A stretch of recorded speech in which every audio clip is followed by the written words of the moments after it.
Құдай бұйырса 2026 жылдағы ажылыққа даярдық іштері болып жатат.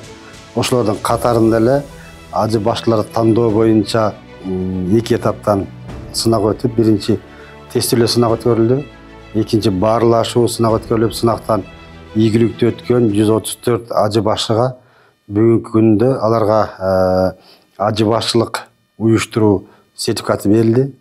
Андан тышкары аларды ушундай Саудияда, Кыргызстанда сабактар өткөрүү боюнча ажыларды Саудияга алып барып, алып келүү жана ошондой эле бардык ажылыкка тиешелүү жолдомолор, мамлекет Сауд Арабиясы падышачылыгындагы, Кыргызстандагы бардык мыйзамдарды сактоо боюнча толук эрежелер жана ошондой эле жолдомолордун баары айтылып, бүгүнкү күндө ажыларыбыз азыр ажы башчылар группаларды өздөрүнө бөлүп алуу этабында кетип жатат.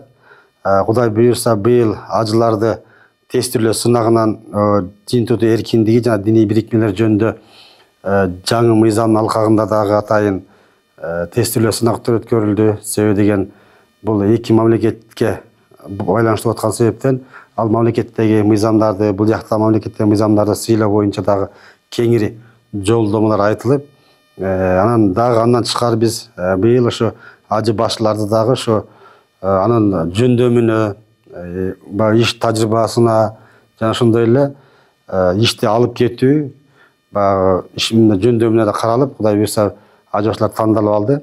Эми 2026 жылы Кудай буюрса, Кудай таалам ошо ажылыкты жеңил кылсын деп, жакшы өтсүн деп ушундай ажы башчыларды тандап жатабыз. Кудай таалам ошо ажы башчыларыбызга күч кубат берип, 2026 жылдагы ажылыкты бир жакшы бир ийгилик менен өткөрүп алышты. Кудай таалам баарыбызга насип кылсын.